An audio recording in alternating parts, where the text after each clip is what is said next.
The goal of this video is simple. We just need to start a playthrough of Xenoblade Chronicles X. Okay, what I actually mean is we need to set up and be prepared to do stuff like this, and like this.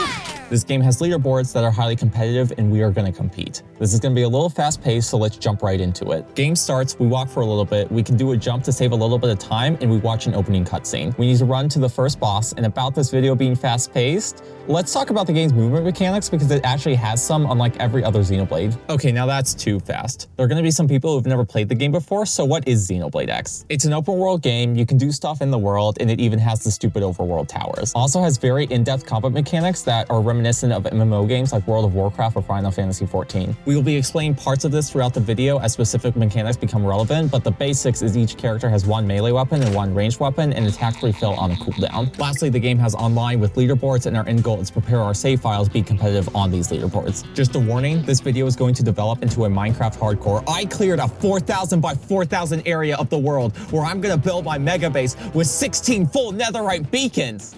Also, later in the game, you get to drive around on a transformer and can even make it look like Bumblebee. Back to talking about movement mechanics, you can sprint. However, it's much faster to be jumping and sprinting than just sprinting by itself. And if you chain a jump frame perfectly, you won't hear your character hit the ground.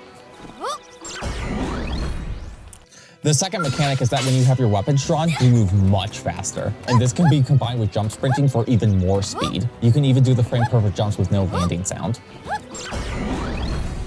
The last movement mechanic, for now, is a little spicy one. So the game has no fall damage. Obviously, this is very fun. But you do have a landing animation, and this can be kinda slow. You can cancel this landing animation by pulling out your weapon. This saves time in two ways, as not only is the animation completely canceled, the weapon drawn animation is done at a time where you would be otherwise mostly inactionable. So as soon as you land, you just get to go full speed weapons draw sprint. Back to the game, let's quickly start running and begin our first boss fight. I don't want to explain combat mechanics quite yet, but I do want to point out I am playing as Alma. Your custom avatar that you make does become the best character in the game, but it takes some setup to do that. And before that point, Alma is the best character in the game. There's nobody even close to second place, although Gwen, this guy, gets some use.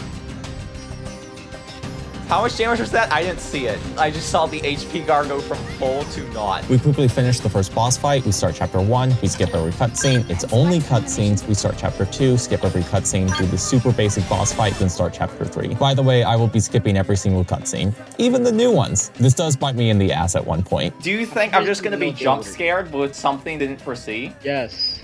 See, we're walking out, we're going to fight, you know, again. I can assure you. What the? What the? Yeah. I'm forcing you to watch the Death Note movie. But even then, I still kinda don't care. Do I sound like somebody who plays Xenoblade for the plot to you? So we skip every cutscene in chapter 3, and the boss fight is actually a little bit difficult. Quite embarrassingly, I get the level down easy mode prompt. I do take it because I'm going for speed. Surely this will never happen again. We can't do chapter 4 immediately because every story chapter after this point has required side quests and a required amount of map completion needed. The devs really wanted you to explore the open world before finishing the game. And the way the routing works out, it makes more sense for us to do all the map completion needed for up to chapter 6 and go grind Alma to being very strong before doing any more story chapters. So for now, we go recruit Doug, this guy, because he's the highest level character and any enemy 10 or more levels below you will not attack you. Very convenient. And then we start exploring this giant open world.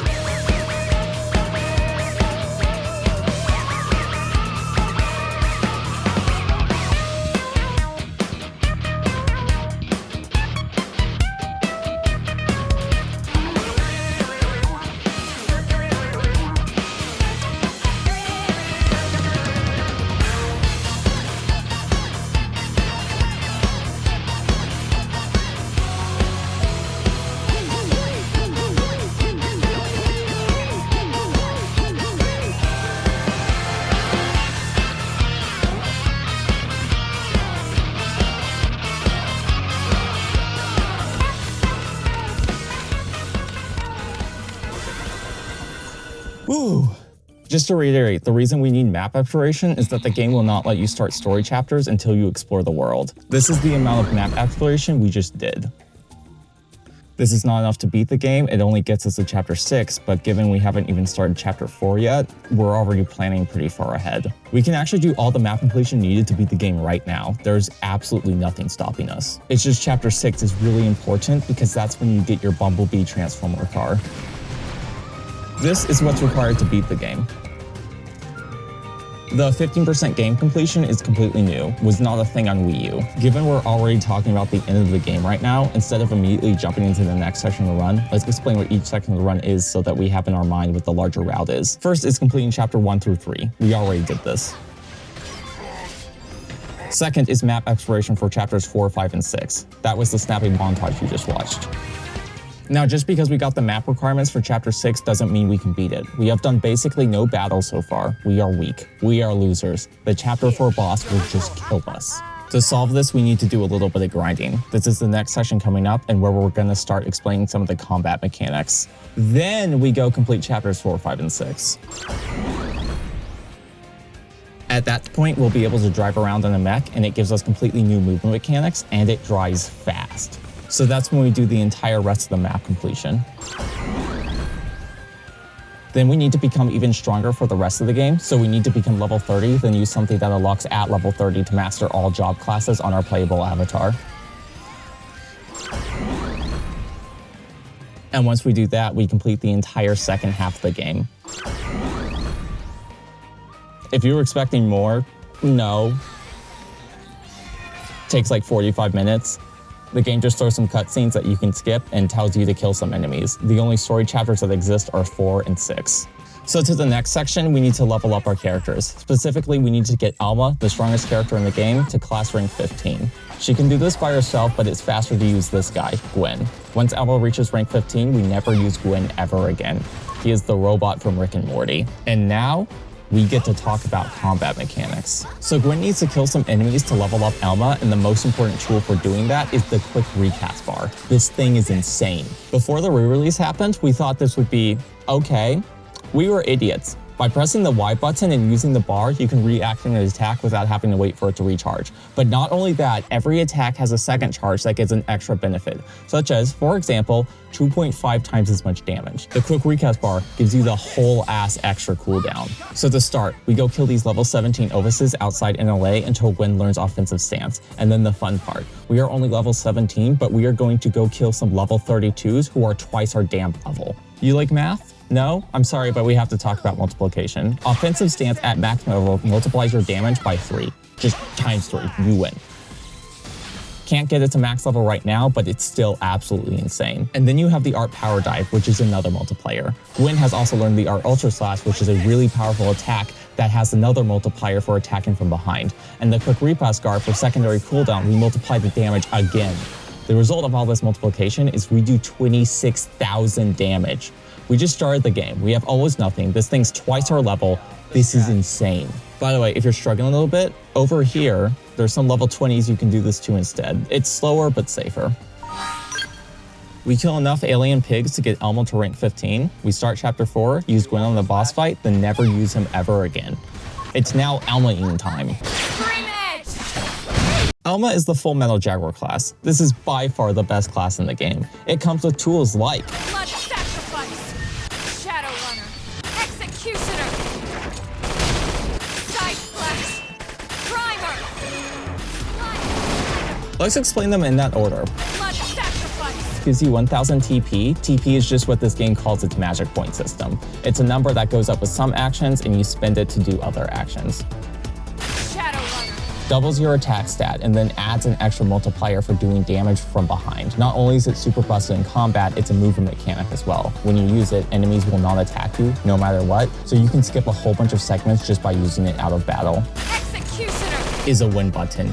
It does a crap ton of attack. I don't know how to explain it, it just wins. Dream Edge Is also a really good attack, but not as broken as Executioner. Very noteworthy, the immediate reuse bar can be used with all of these attacks and makes them even more broken. The gameplay loop is Blood Sacrifice for TP, Shadow Runner to boost our attack, then Executioner and True Shoot Edge to finish the enemy. We start chapter 5 and kill its boss. After 4 attempts, because this is the first time I've ever run the speedrun route. Anyway, Overdrive unlocks now. I'm not going to go into a full explanation as I already did that in my last video, and this section of the video is already explanation heavy. But just to keep it to the basics, it's the most broken combat mechanic in the game. It allows you to attack way more often and then also boost how much damage you do. It's kind of crazy. It's also the reason Elma in particular is so good. Fullmetal Jaguar has the tools that come with specifically with Overdrive.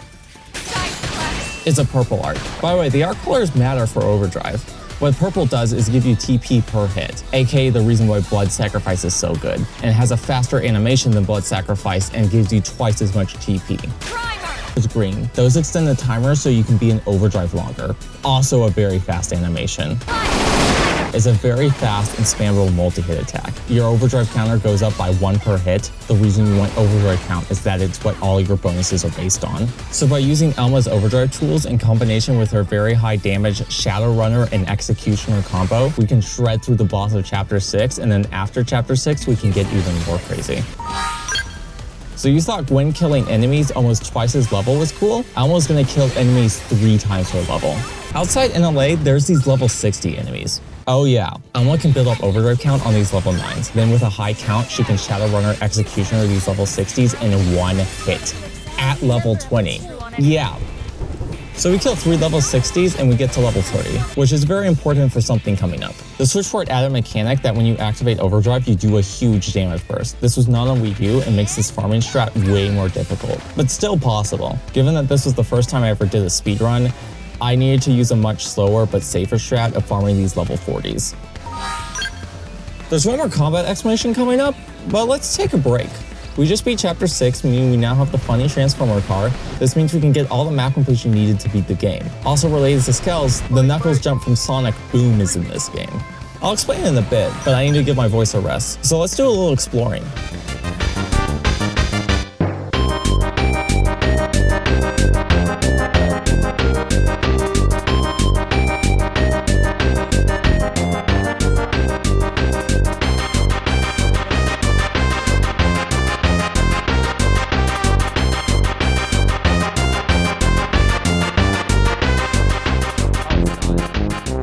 We're actually almost done with the game. We have 2 segments of explain stuff about the mech, and then we kill the final boss. That will not be the end of the video. Know how I mentioned this is going to devolve into a Minecraft hardcore level insanity? The actual goal is leaderboard stuff. The final boss of this game is basically the Ender Dragon, where you need to beat it as a progression piece. It's very easy, and so many things unlock in the post-game that it's a priority. Getting to that point, let's do scale segment number 1, movement mechanics. You can walk and you can drive. Turning in car mode is slow, but you can quickly transform to make tight turns. While driving, you may sometimes notice that you bump and get some air. There is no double jump, at least glitchlessly, but you can jump mid-air. So you can intentionally get a bump on the ground and then do a second jump for a makeshift double jump. Also, this can be used for horizontal distance by intentionally driving off a cliff. For extra horizontal distance, if you transform midair repeatedly, you can drive a little bit farther. Now for the fun part, glitch movement. There is a double jump. Whenever you target an enemy, you can jump, pull out your weapon, transform, and jump again. It sounds like a lot, but the input is ZR-A, left stick, ZR. This can also be combined with intentionally bumping for a triple jump, and can be repeated mid-air for a quadruple or pentuple jump. You will lose height after the 3rd jump, so anything past that is only useful for horizontal distance, not vertical. Weirdly, this glitch also exists for your ground characters, but is only useful in 1 spot in the entire game. I also used this glitch to say hi to Telethia early and was the first person ever to fire on Switch. If you look past chat, you can see the personal deaths and global deaths are the same. I did not win the fight though. Now for the fun one, menu-assisted jumps. On Wii U, if you change your weapon to reload your scale would not descend for a little bit. This could be repeated for horizontal distance. But on Switch, they completely changed how scales and characters load in. Instead of not descending, you can fully do on an extra jump. And repeat. It's just the knuckle jump from Sonic Boom. You can take Xenoblade X out of the Wii U, but you can't take the Wii U out of Xenoblade X. Now for scale segment number 2. The reason we needed to get level 30 earlier is because that's when more powerful mechs become available. You can equip different weapons to the mech, and there's one in particular that's important, Phoenix. it does this. It's a nuke. You also want these two things that increase your ranged attack and ranged accuracy. You can get Phoenix from the shop, but it's possible to get a better one from this level 30 Puge located here.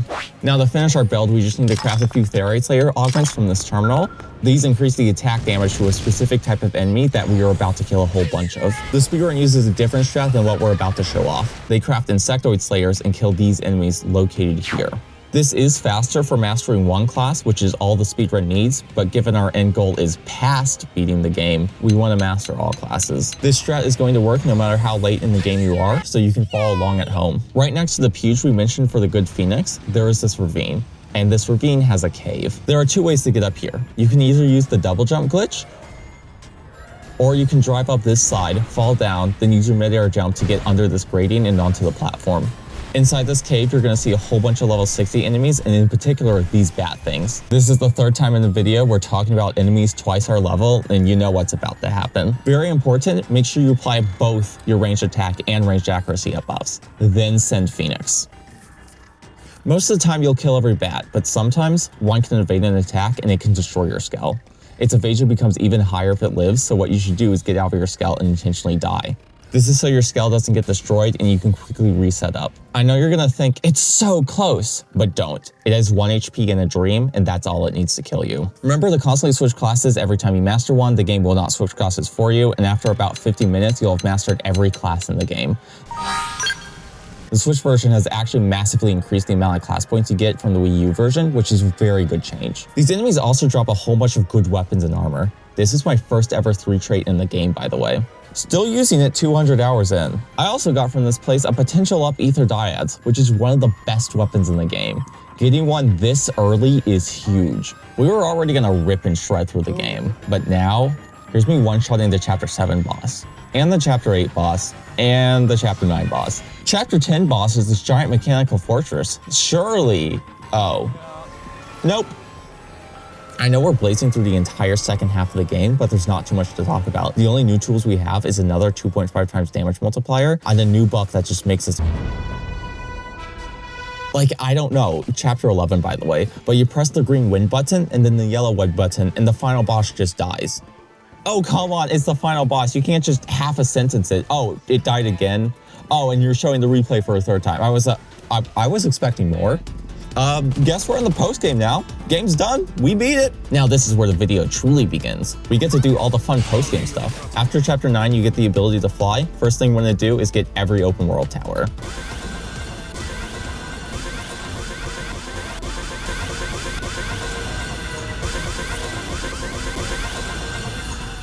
And without further delay, let's talk about the first leaderboard, Heavy Hitter.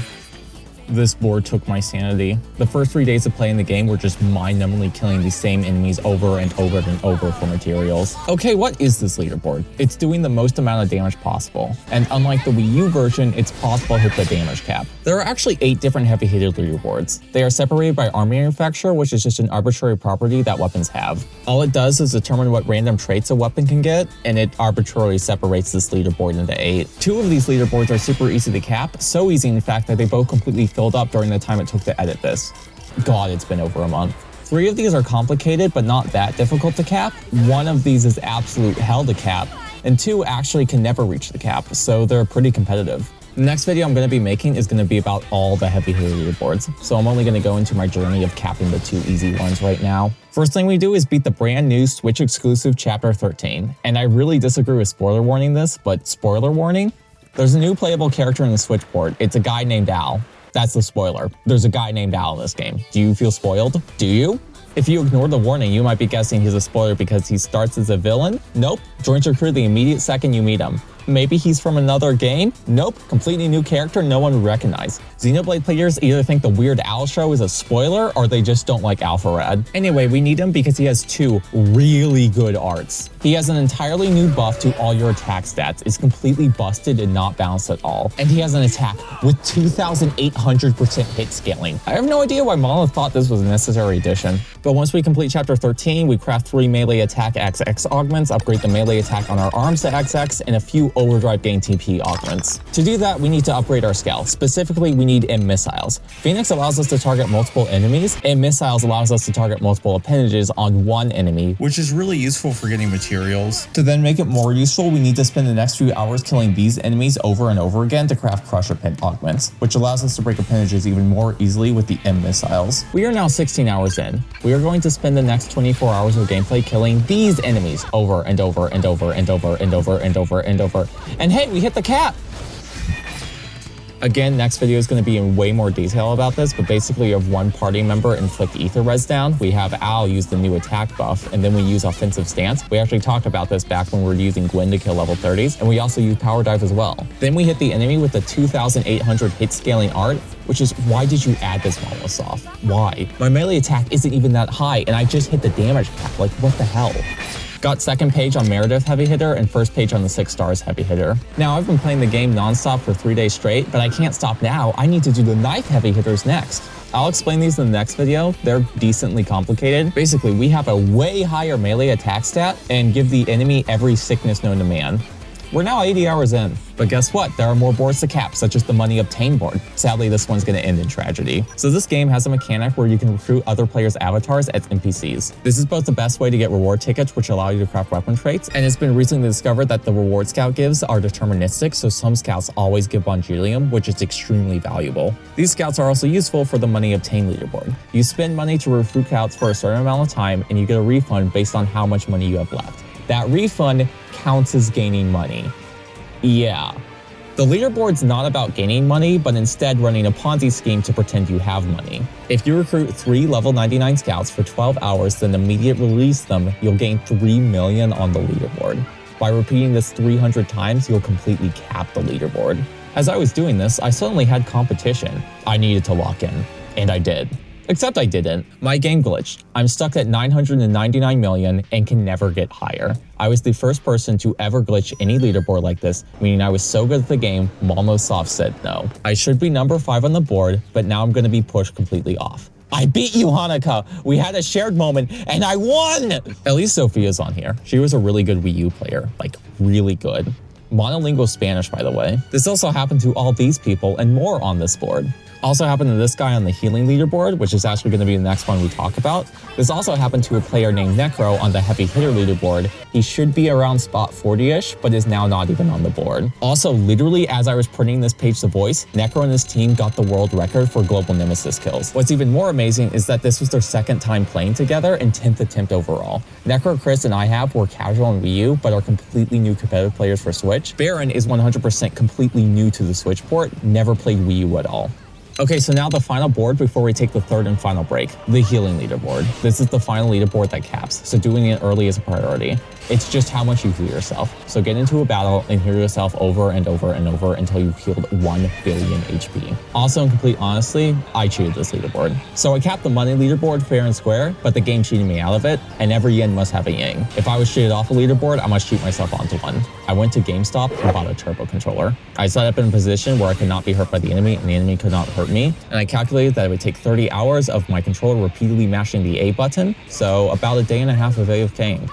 I was free. This was the first break I had from spending all my free time on this game in about a week. You like cars? You're watching a Xenoblade X video. Half the story is spent getting a car. You like cars. I've been putting this off for about a month, but let's go change my oil. You will need new oil, a new oil filter, and optional, but you really should get a new oil plug. These are these little wafer things with padding on them. You can get them with or without a new screw. My screw's fine, so I only get the wafers. Oils and filters are car specific, so when you go into an O'Reilly's or AutoZone, just tell them your car, model, and year, then say you need. They'll then help you out. Pre-tariff prices, but this was 26-ish, this was 10-ish, this was 1-ish. You'll also need a container for your old oil, an optional but recommended a funnel. Also a wrench. So why do you need to constantly replace your car's oil? It's a lubricant. He said lubricant. Yes, real funny. But I want you to imagine two metal objects moving really close to each other. They are moving at such speed and such force that they can not only move a half ton of steel, but your fat ass and your family's fat asses for 200,000 miles. So you know when a door creaks and you spray with WD-40 and it stops creaking? That's what oil is.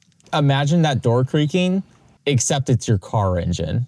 Yeah, lubricating that reaction is important. And unlike your skin, metal doesn't heal. In the back of your car, you should have a spare tire. If you don't, that's a problem. You need to fix that. Next to your tire, you should have something to jack up the car and something to remove the screws on your wheel. Removing the wheel is optional, and I didn't even do it this time, but it gives you more space. Now we need to find our oil tank. It's usually on the passenger side of the car. It's easiest to find on the underside. Car stuff, car stuff, car stuff. Giant tank with a screw that kind of resembles where a plug would go. There's also this weird thing next to it that resembles the oil filter we just bought. Huh. Take the car jack that should have been next to your spare tire. On the side of your car, you simply just jack it up. Note there are two sections. One is the actual support of your car, the other is decoration. Make sure you jack up the support. After jacking up the car, you can optionally remove a tire for more space. There are 5 bolts on it, and when you remove those, it just comes off. If you're on the side of the road, you can put on your spare, screw the 5 bolts back on, and you have now learned how to change a flat tire. I see you moving that tire off to the side. Don't. Put it under your car. If anything goes wrong, you want the car to fall on the wheel, not you. The wheel is a few hundred, you are irreplaceable. Put the container with the old oil under your tank, then take your wrench and unscrew. This is going to be messy and gross, so be ready to wash your hands with dish soap. Once that is fully drained, move the container under the filter, then take that off as well. When no more oil is coming out, put on the new filter, then put on the new wafer onto the screw, then screw the screw in. Make sure it's tight and make sure the filter is also tight. Open up your hood, it looks super scary. We only need to find our engine. It's this giant thing in the center. It has a cap on it, and this is where our new oil goes.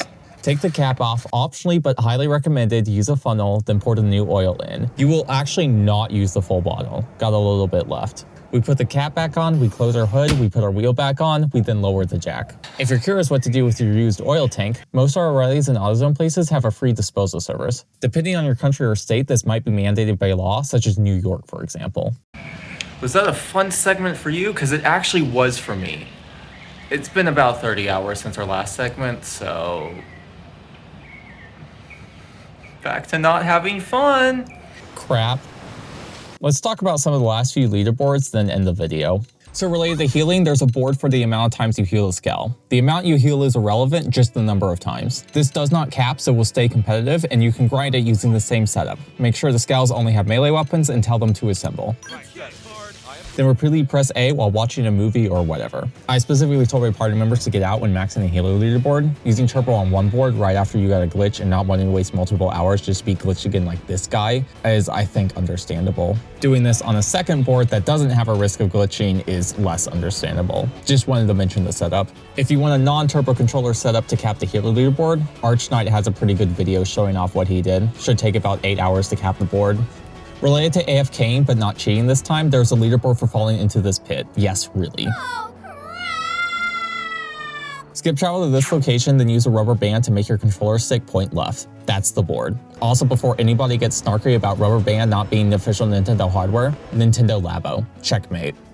There's a leaderboard for obtaining swimsuits. This is the same developers as Xenoblade 2. What you do is buy diving bands, then sell the diving bands. Then buy diving bands, then yeah. For a little bit, a player not even post Chapter 6 was #1. Also related to being made by the Xenoblade 2 developers, there's a leaderboard for killing enemies with no armor. Also for doing online missions with no armor. Make sure to have no fashion gear on, as the devs really wanted you to take your clothes off. Unrelated to leaderboards, but the third and final scale weapon I wanted to talk about are disc bombs. They do this. They had a glitch on Wii U, making them even more powerful. You will be missed, glitch bombs. Why am I bringing it up?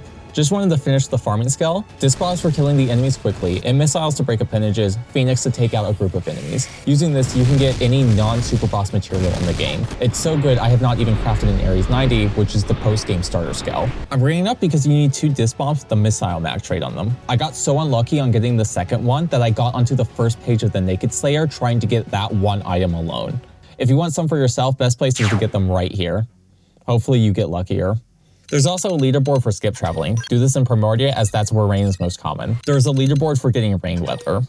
And now the final leaderboard for today, the 1 HP left and the 777 HP left leaderboards. Nobody has implemented the optimal strategy on this board yet, which is crazy. 2016 Essence Exchange strats going brrrr. Although this guy was the first to get 777 on the 777 leaderboard. So he won Xenoblade X. He's better than all of us. He could 1v1 Mango and Smash. So what you actually want to do is get your HP to a multiple of 600 plus 1 or a multiple of 600 plus 777. Then start a battle, walk into some lava until you're at the desired HP, then then walk out and win the fight.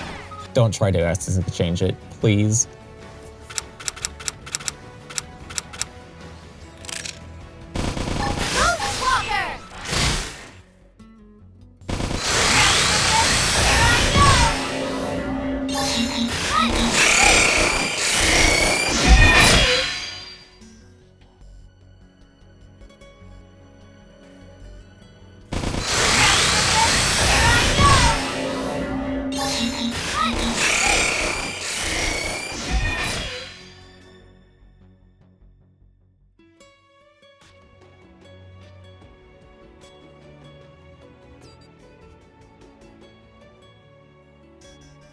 So that was the end of the video, but what if I told you there was something you could do to help the next video? You know, the standard comment, like, subscribe, I got a Patreon, that helps a lot. Shoutouts to Maid Aki, Omar Verlacquez, Bottle of Gin, Galatro. It really does help a lot. But no, what if you wanted to participate in something? The next video is about the heavy hitter leaderboards. 6 of them cap and are completely solved. 2 of them do not cap. However, I have already solved the theory for this too, and would like to also have them solved in practice. The only improvement that could be made to the theory is, so you have this gear trait called Vantage Attack. It makes you do more damage when above an enemy. There's this online mission called the Merciful Bullet. It has this giant enemy. I looked into it myself and I could not find a way to activate the advantage attack against this enemy in this mission. I am 95% sure that this is impossible, but who knows? Maybe I missed something. If you, the audience member, looked into it, that would be a major help. If you want to help out even more, you can directly participate. Remember that bit in the beginning where I was forced to watch the Death Note movie?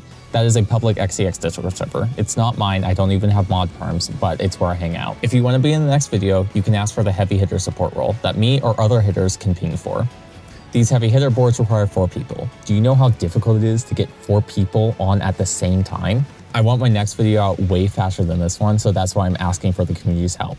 Warning, it's gonna be RNG hell. I'm going for hyper optimized strats. If you want to be part of the next video and are willing to go through this abomination, then hello, glad to have you. And with that, I'm gonna end the video as I descended to hell. Hopefully the next one comes out sooner than this one.